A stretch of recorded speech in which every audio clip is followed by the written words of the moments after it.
Hello, fusion fans. Today we have another edition of the Nuclear Fusion Shark Tank. This episode was recorded on February 5th, 2020. Today we're going to be hearing from Dr. Celso Ribeiro. Dr. Ribeiro has a long history in fusion. He was a member of the Culham fusion staff for over 10 years. Dr. Ribeiro is proposing a compressing spherical tokamak approach. As you know, there may be some upfront issues with this. The internal structure of a spherical tokamak has a hodgepodge of electric and magnetic fields along with plasma structures that form stability regions, islands, the edge region, and the pedestal. Compressing a spherical tokamak would mean overcoming all of these issues, but Dr. Ribeiro argues that there are pathways to do this, and also that the value gained by compressing the tokamak would lead to potentially net power. This work is most similar to the work being conducted at General Fusion, where a liquid metal liner is used to compress a compact toroid. With that, please enjoy the presentation. Okay, so have a good night, everyone. And so it's a pleasure to be here. And so basically, my talk is the Culart experiment, the potential path towards a compact and small fusion reactor. So, and I would say small is not redundant with compact because the idea is to have a relatively low temperature, small fusion reactor instead to have something very large. And people who work in the nuclear industry, they have the small modular reactor, they can make some parallel. So basically, first of all, I acknowledge Matthew for the invitation. And I acknowledge people who gave me a lot of data and a lot of advice, like from people in Pegasus, Michael Bongard, Jeff Cunningham, who gave me a Fiesta code for equilibrium simulation. More recently, Alan Glazer, he's willing to make a sort of a interconnect Fiesta code, equilibrium code with his decon. We haven't liaised a lot, but we have an initial discussion.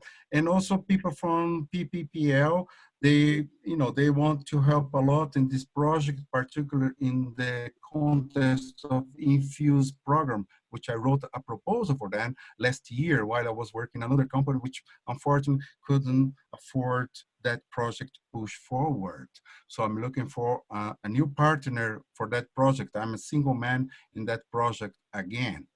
So basically, my outline, I just make a brief introduction. Not everyone is fusion experts. Like, some people are highly knowledgeable and some people are extremely knowledgeable, like Tom Dolan, which saw great part of that presentation 1 year ago or so.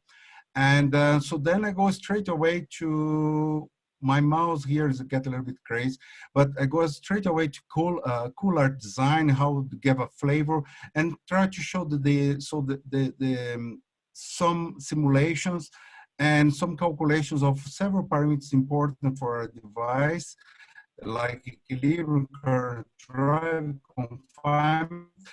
Goes to the major aspect is about compression, and then try to show that how a Culart-like device could be a reactor in a cycle of adiabatic compression, and if I have time, some conclusions.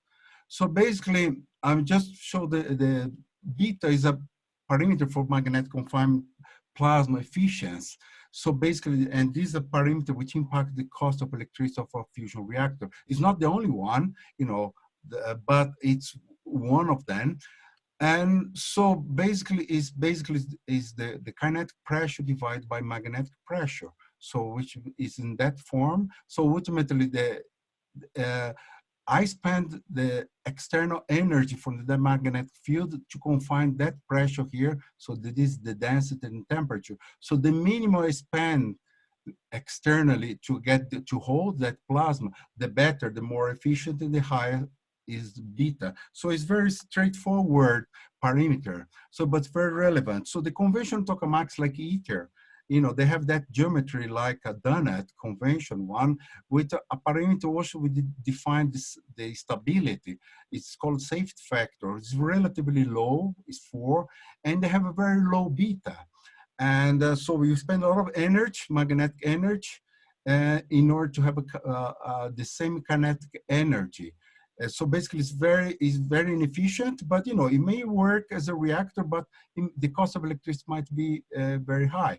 People envisaged 20 years ago or so spherical tokamaks, so they realized by theory that if you reduce the low aspect ratio, the geometry more spherical, the aspect is going to be more stable. This safe factor goes to from 4 to 12, and when the aspect ratio reduce, and then these have higher toroidal beta, so it's more efficient. Obviously, for the same power, also you have a more a power for unit of surface. You have it became higher. You have a power constraint. Also, you have some constraints of the central part. You cannot have huge magnetic field here. So because of the central post here has a physical constraint. So basically, this is the difference of conventional tokamaks like ITER and spherical tokamaks. So basically, the major motivation for the spherical tokamaks is the fusion economy. So basically, the fusion power is proportional to the beta square and magnetic field to fourth power. So basically, for a given magnetic field, if you have a higher beta, so this is very favorable for the fusion power. So basically also for higher magnetic fields, also is interesting for a spherical tokamak because the empirical scaling laws and shows that the energy confinement time increase with magnetic fields, more or less around linear. So it's between 7.7 and 1. So basically, the challenge of spherical tokamak, of course, is to have a high toroidal field, given that constraints the geometric constraint. So it's more efficient, but some people believe that's not scalable for a reactor. So given that, say, well, I envisage, say, well, let's try to best of spherical tokamak in a more unusual approach. So unusual approach is to have the highest beta possible and try to compress as a magnetic fusion target community envisaged for a reactor. So basically, you know, without much ado, I go straight more or less to what Cullart's like and what's the size. So Culart is a medium-sized device and relatively here to a human being of my size. And so it's very compact. The plasma, it's very close to the vest, but not extremely close. There is a limiter of 2 centimeters. So obviously can make the plasma smaller if impurities will be a problem. But the idea is to take advantage of the entire volume, because once you compress, the final parameters like temperature and density are going to be proportional to the volume variation. So the highest I have at the beginning, the better. And there are many advantages to have that as well. Possibly I could reach H mode easier. And also I could have a passive stabilization to have a high beta as a target. So basically there are several objectives in Culart, but the major one, I try to focus to one single one, is to have a very efficient fusion concept with very low cost because it's very compact. Try to reach Q equals 1 to relatively low temperature, around 10 kV, using adiabatic compression in an extremely high beta target plasma. This is very important. It's not any target. I can compress any target, but high beta, the highest beta, the more efficient the concept is. And also, given all these interesting aspects, Culart is very suitable for ARP-E and infuse DOE programs. In fact, last year, while I was trying to promote this Culart in another company, I wrote an infuse proposal, but unfortunately, we didn't have a dance number, which is just a bureaucratic number, and we could not go forward. But the people in PPL, which are my colleagues in the Spherical Tokamak community, they are start to help already. So I can do that again. So I go just show what Cullart's like in this sort of nuclear fusion zoo. So basically everyone knows about magnetic confinement fusion, which normally people includes tokamak, stellaratus, field reverse configuration, and many others. I just summarize here. And you have a magnetized fusion, magnetized target fusion, which is try to capitalize of the best of the magnetized confinement fusion and inertia.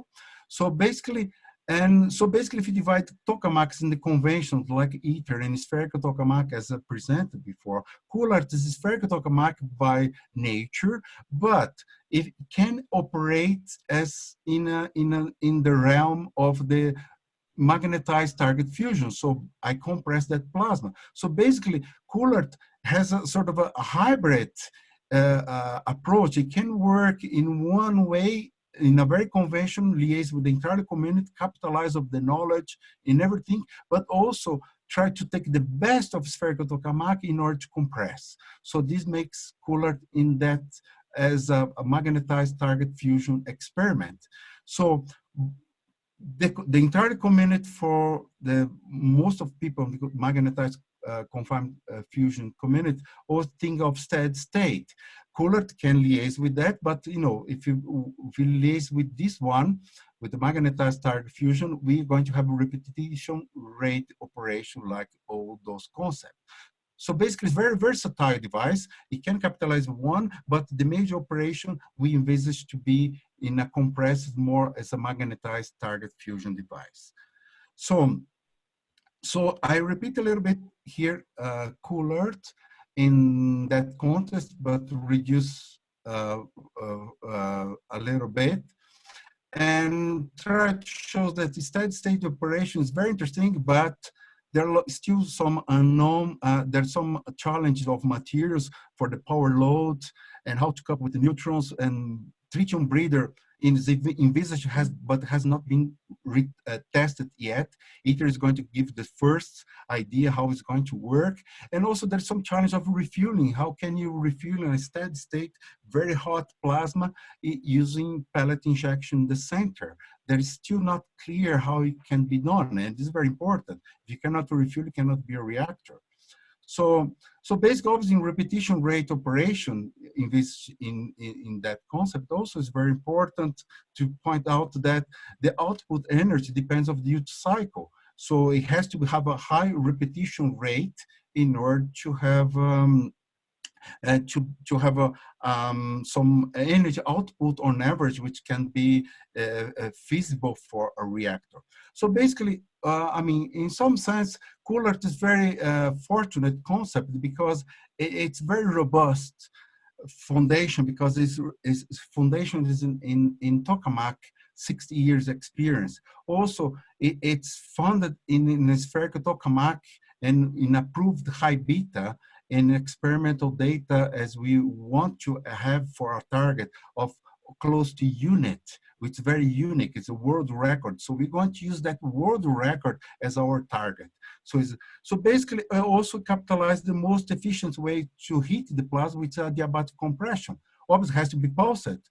But if I pulse the ultra high beta, I compress more plasma than the magnetic field. So this makes things more efficient than compress any other plasma.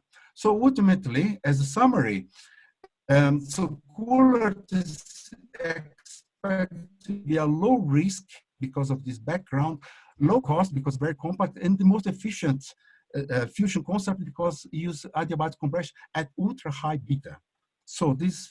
So now I move a little bit forward.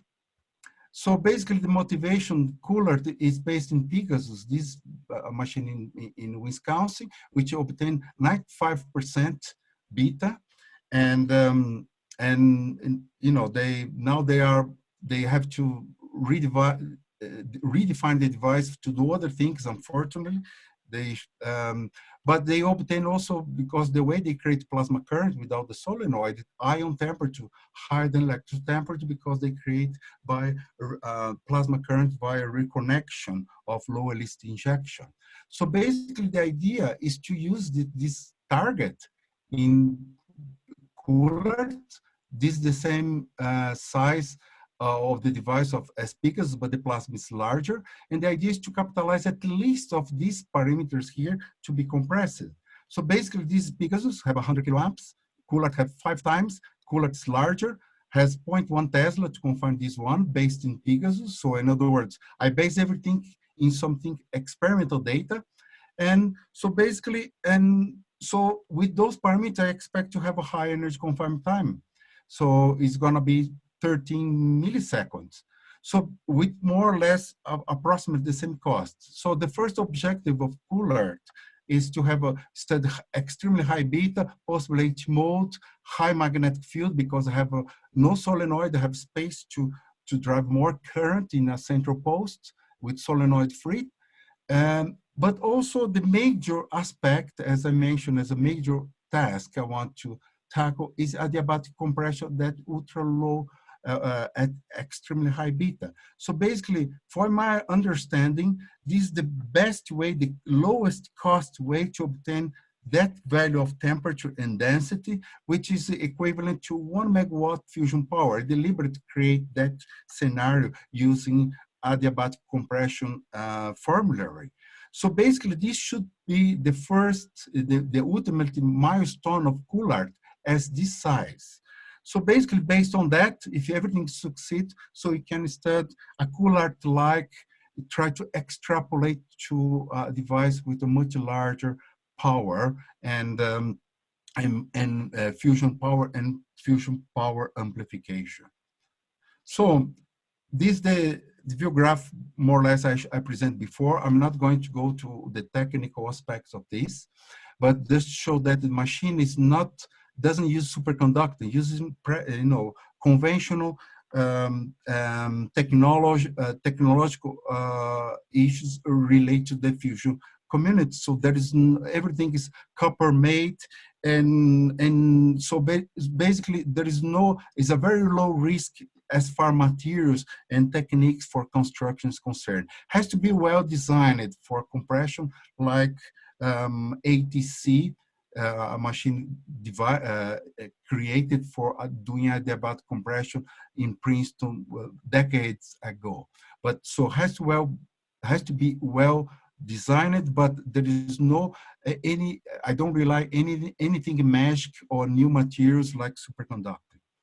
So I go to a little bit to simulations. There's some colleagues from Oak Ridge, Mike Santos, the first simulation of equilibrium. I'm not going to, so he's prepared to help a little bit further. Another colleague from the University of Washington has a very interesting code which is interlinked with stability and many other things. He did simulation as well. But these people, like everyone is very in the US and everywhere, they're very busy. And they have to have a framework in order to help in a project like this. So as an experimentalist, but as a single man too, I start to do the equilibrium by myself and try to simulate that plasma very close to the vessel and try to reproduce extremely high beta like Pegasus in Culart. So I have here, for the time being, without much optimization, I can have 60% beta. So this is already a suitable plasma to be compressed. And the plasma indeed is extremely D-shaped with very few coils, thanks for the hollow plasma current profile, which makes all the design is simple. So everything conspired positively. So I have extremely high beta, very simple design. And so a plasma which takes up most of the volume. So if I take that plasma and put in sort of beta chart, which include all the tokamaks, here you have a green one, is this conventional tokamaks, spherical tokamaks, the blue ones, and Pegasus with the data which expands the beta limits and to much higher values here. So we are here, we expect with some optimization to be here along Pegasus constant magnetic field, and with passive stabilization. So all this to say that we can have perhaps beta even higher at the beginning as a target. So therefore, after the compression, you'll be even more efficient. So I can also, this is just a qualitative, I presented those profiles. All those profiles I take from the equilibrium codes. So those profiles are very interesting and needed to do any study of stability and transport later on. So the current drive, as I mentioned, we are not going to rely in solenoid like Pegasus. We're going to rely in low-list injection.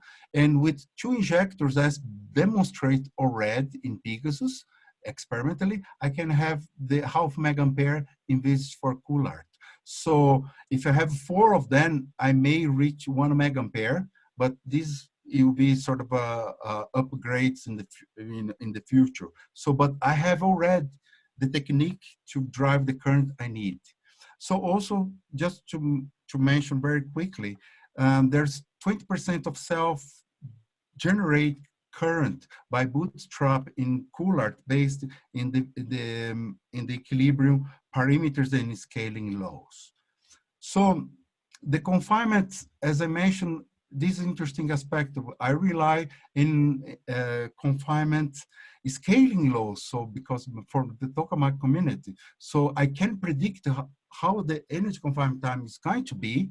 Obviously, there's some uncertainty, but it's better than just guess that one. So this has empirical and based this empirical base. So basically using all the parameters of Culart, I end up to have something around 12 milliseconds, which is sufficiently large to compress in a time scale of 3 or 2 milliseconds without have something in as far pulse power system, very complex and very and expensive. So it's going to be easy to compress this one. So that's why Culart cannot be smaller, because if it is smaller, the energy confinement time be smaller, and I have to compress much faster, and then became more challenging. So, so it'll be very easy to compress, and also using the same scalings for for database, I can imagine that the threshold of power to have H mode of its state of high energy confinement time is already there. So basically, I have sufficient power to achieve H mode for any scaling, including the empirical scaling law for spherical tokamak. So I may end up to have a target plasma with extremely high beta and high energy confinement time simultaneously. And this is something really remarkable. So now I go very, very quickly to adiabatic. So I put a cross section of the Culart. And this T0 is the initial configuration, which is I could simulate easily by equilibrium. And the final one, I put TF2. There is another final one, TF1, which is this column here, but you can disregard for that comparison. So we're going to compare the initial state before the compression and the final state at that volume here. So basically, the first column is the column you have seen before. And you have the initial plasma, the temperature is almost 300 eV for electron and almost 500 for ion. The density is relatively low, is 1.510 to 19. But after the compression, the ratio of the volume is enormous here. And by using the scaling laws, the density goes to 110 to 21. It's still for practical reasons for the magnetic fusion, magnetic target fusion is still relatively low, but for tokamaks is very high. And remarkably, the temperature goes, if using the same scaling laws as the adiabatic process, it goes to 8 kV. And this brings to the fusion power of 1 megawatt. I deliberately create that case, and a neutron flux relatively to this one of 3.61017 neutrons per second. Obviously, I have to wait 1 second after the compression in order to collect those neutrons. So, but this is 1 megawatt of equivalent of DT fusion power if I would have a 50% of deuterium and tritium in that experiment. So in a medium-sized device, you could have, if stability allowed, to have 1 megawatt fusion power. So if I use those numbers and calculate the power amplification, and obviously there's some level of uncertainty here, I can end up to a number which is very good to be true, apparently, because the entire community doesn't have this sort of break even Q1 yet. And if we use Lawson criteria and put the density, I envisage calculate the average and calculate the ion temperature average instead of using the peak one because it's higher. I can have something here, a point here above the Q equals 1. You can see how many other devices with higher infrastructure, long period and millions of dollars, they haven't reached Q equals 1 yet. So if everything will be fine, we can have, with a relatively low temperature, have a high efficient plasma above break even. Obviously, the difficulty here is to have the energy confinement time after compression. I have to hold that compression plasma for the energy confinement time of the compressed plasma, which is in the order of 0.2 seconds. So this, technically speaking, is going to put some constraints in engineering. Can the engineering constraints allowed to hold the plasma at that time scale? So this something has to be addressed for the engineering. So it's not physics problem, it's engineering problem in order to achieve that performance. So basically, if I imagine a reactor based on that concept, I will have a compression, this magnetic field. I compress the plasma in both two ways. So basically, I compress the plasma, decompress, compress again, and this cycle goes on and on and on. So, and the interesting aspect here, between the decompression, I get rid of the alpha particles. So I could compress the plasma, hold for the alpha particles to hit the plasma, and then decompress everything, or even switch off the discharge and get rid of the ash. And so basically, which something the steady state device cannot do it. Once they create the ash, their steady state, they cannot get rid of the alpha particles or after they distribute the energy or they deposit the energy into the plasma. So this is one problem that concept of pulsed a cycle pulsed device can tackle easily. So basically, so this is the way Culart is going to work: compression and decompression. So so now one of the last view graphs, or the last view graph, and which people who want to know a little bit resource estimate cost.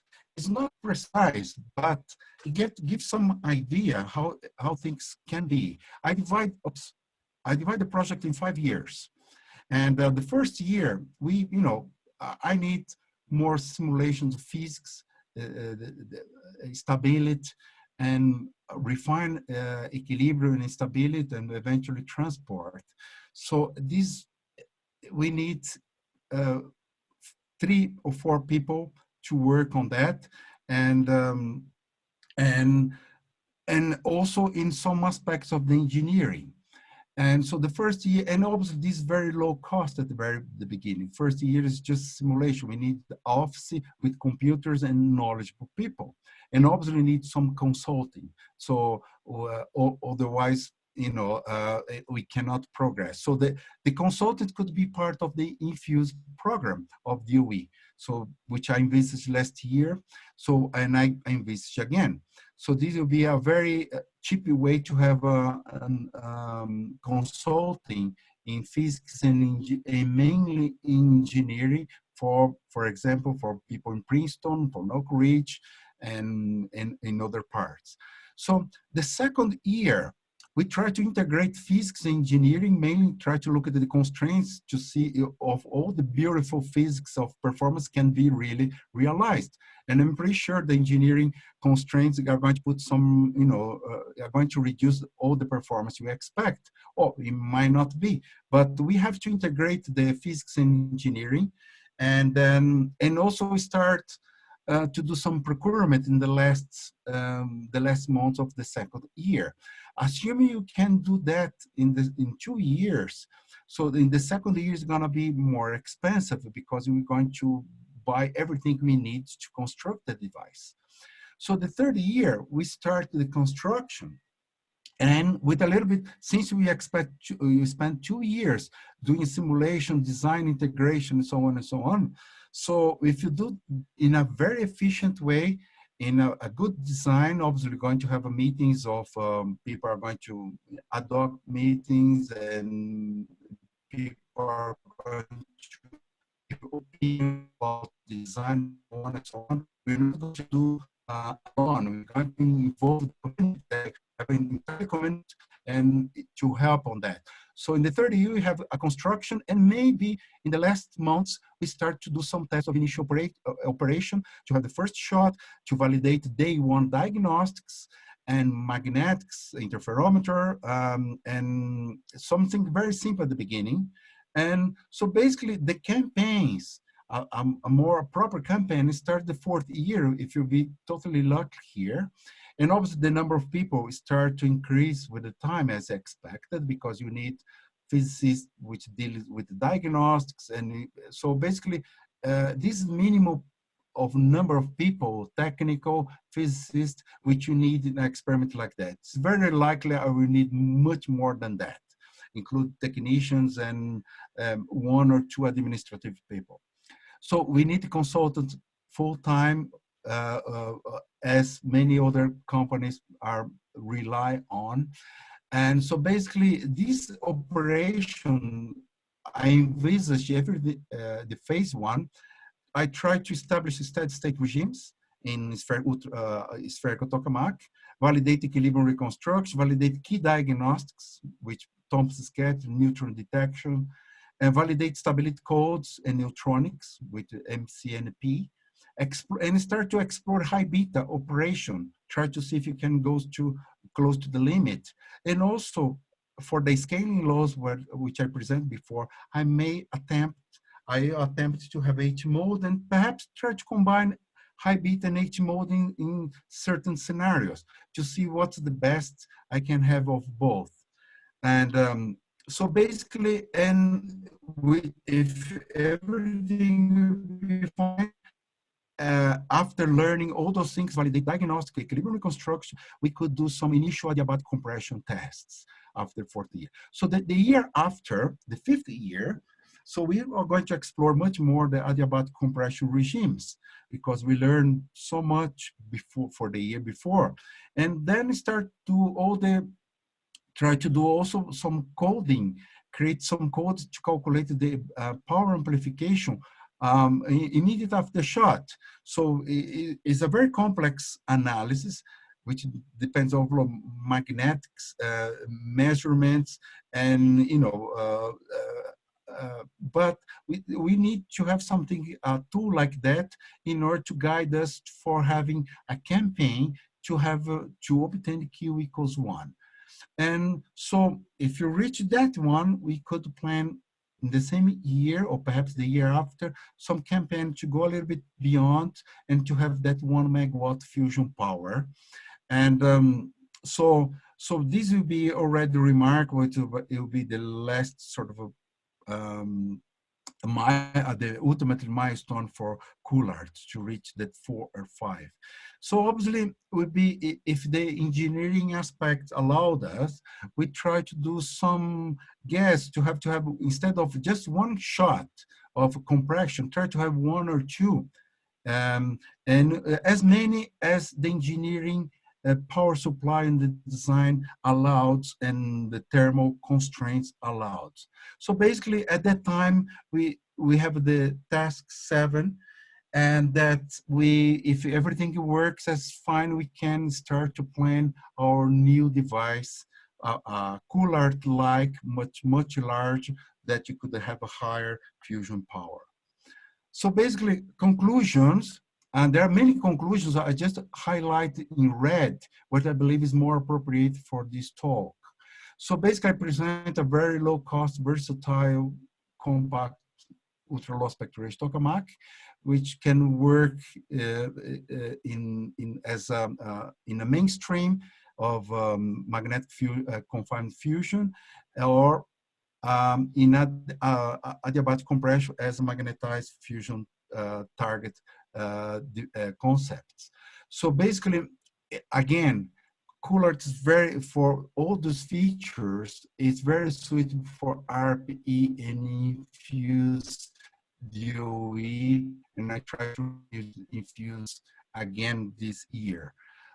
If I get some partner already for this year. There are many other things related to the equilibrium, confinement, and so on and so on. But I want to overstress that for the case we create based on the scaling laws, and so this interesting aspect, everything is robust, based in experimental data and scaling law.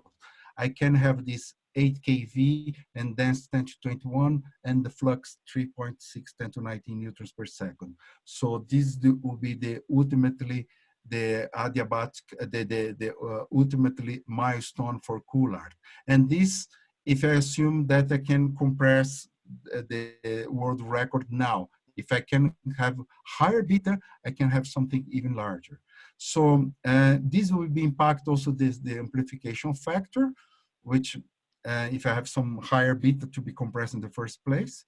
And but obviously I have to assess the engineering constraints in order to see whether or not I can hold the plasma after the compression in a time scale of 0.2 seconds, which is very, very challenging because I'm going to have, after the compression, I'm going to have megampere, and to have a megampere hold for that amount of time, things are going to be very complex. So the engineering constraints may restrain the energy confinement time, or the time I can hold that plasma, and the triple product might be reduced. But if it does allow it, we can have something very remarkable with Q's above Q above 1.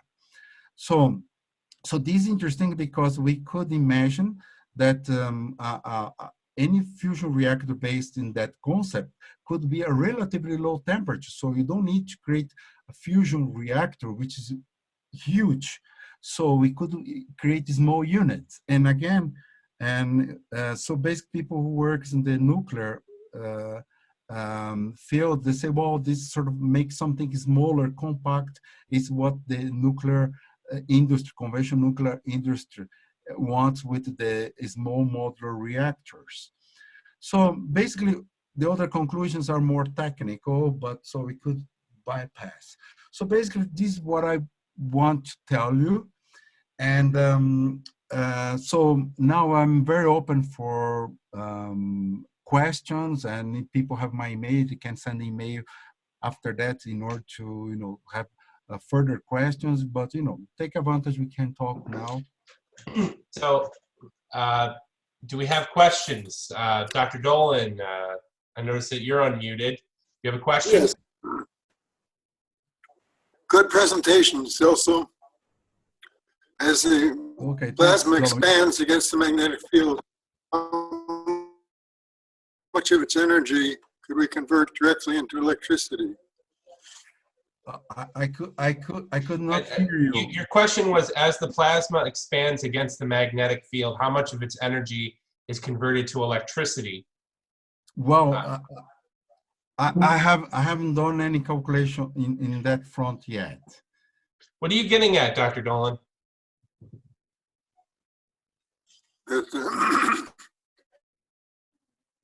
It might be a cycle where a burst of electricity is produced by direct conversion when it expands, and then that could go into a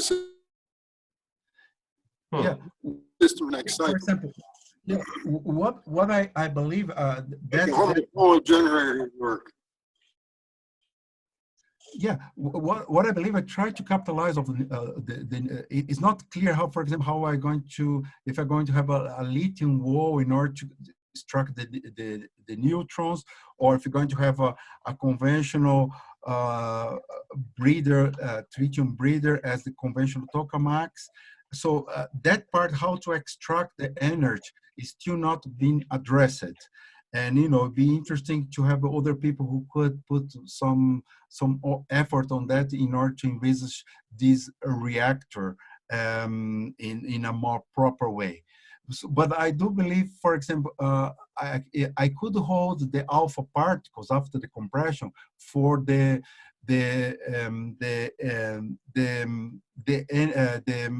alpha particle exchange energy time. So they slow down then to that plasma is something like 60 milliseconds. So it's much lower after compression. So I could hold that sufficient to get all the energy of the alpha particle before I decompress or switch off the plasma immediately. So we have to, the engineering calculations, they are going to tell that how long I can hold the compressed plasma. The longer I can hold, the better, but this creates sort of overheating, possible overheating. So basically I may need to cool the device before I started with nitrogen, liquid nitrogen, or in order to have compress the plasma and hold for that time scale. To hold for a time scale of energy confined time is going to be very challenging, but very promising if it can be done, if the engineering aspect. But yes, I need to do by far more calculation towards a reactor. For the time being, I did the calculation towards that medium-sized device only. I didn't extrapolate anything further. It'd be very interesting to pick up your brain in that framework, if your time allows, of course. Okay. Thank you. Well, if nobody else has a question, so the way I would do this, and I know you laid out some plans, but for a reasonable amount of money, you could set up an experiment on an existing system, and the investor could get a quick assessment of how feasible the compression is by partnering with an existing institution. Do you have any thoughts on that? I know you laid out some business numbers. Yeah, I try actually. The obvious place I went to personally and talked to is Pegasus in Wisconsin. And I talked to Raymond Fong, but he said they designed the device Pegasus. It was designed in order to study the properties of the low aspect ratio, ultra low aspect ratio. And they did the device in a very standard way. The vessel is very thick. So, and the colloidal field coils are, in one single line. So it's not efficient way to use the energy to create that plasma. Obviously, the plasma is very efficient because it's very high beta. But the way the machine was created was very cheap. So the vessel is very thick. So he said, I cannot do any pulsing system here because are you going to have a lot of stray fields, and most of the energy of the flux are going to deposit in the vessel, unfortunately. So basically, he said, I cannot do that in my experiment. And also, there is a problem of the energy confinement time in extremely high beta plasmas in Pegasus is not very high because of the size of the plasma current in the magnetic field. So basically, the energy confinement time to the best is going to be between 2 and 3 milliseconds. So in order to pulse something adiabatically, has to be, let me say, 10 times shorter than that. So it will be also difficult technically wise. So basically, he has two good reasons to say I cannot do that. First, the energy confinement time is relatively short in order to pulse, so that he doesn't have the facility to pulse very fast. Second, even if he had that one, the vessel is very thick, was not envisaged to do adiabatic compression. Therefore, so it's very unlikely that I would find a volunteer ST which could do part of that.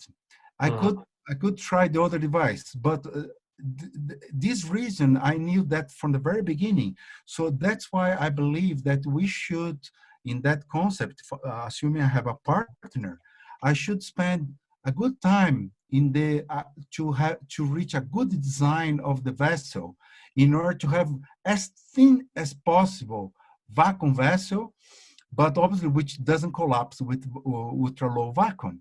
And so basically the idea is to have a field penetration very fast, soak through will be very short in order to control the plasma, to act from the colloidal field coils to compress that plasma. But so basically I have to put attention all these stray fields, which was a major problem for TFTR when they tested the adiabatic compression. And they realized that one of the major problems of not have something fully adiabatically, it was by stray fields which degrade the energy confinement time. So basically there are lots of experience that one can learn from the community, and also look at from the ATC, the adiabatic compressor torus, which was the device, the only device created deliberately to do adiabatic compression principle, which works well. But so the idea is to revise that one at the ultra low aspect ratio and pay attention to all the engineering aspects, particularly the ones which may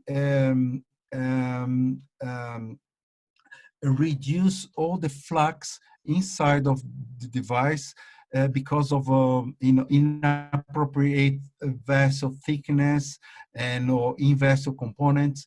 So the machine as it is doesn't have, there's no in-vessel components other than the central rod and some protection. All right. So basically, the idea, I mean, just to summarize, I believe that I should not rush to create that one from the scratch for existing material, because I may not validate the concept of adiabatic compression at ultra high beta. So I need to do we're reaching the actual 10 o'clock hour mark, and I'm not seeing anybody else that wants to ask any questions. Yeah, I have one. Oh, yeah. Are you good, Matt? Okay, so sorry, very quick. What's the rise time for the colloidal and toroidal field pulse? So I haven't designed the pulse system, but I know that I expect by the scaling laws to have energy confinement time of my target high beta plasma of 12 milliseconds. Therefore, anything if I compress in a time scale of 3 milliseconds or 2 milliseconds, I will be, doing something perhaps close to adiabatic scenario. Okay. So basically, in 2 milliseconds and 3 milliseconds is a relatively long time scale for a fast pulse system. So I'm very comfortable on that. Could I also ask you what volumetric compression ratio you're after? Sorry? The volumetric compression ratio. Well, let's see here. I think it's gonna be much harder. Let's go backwards. Let's see here. And then, Matt, that's my last question. Okay.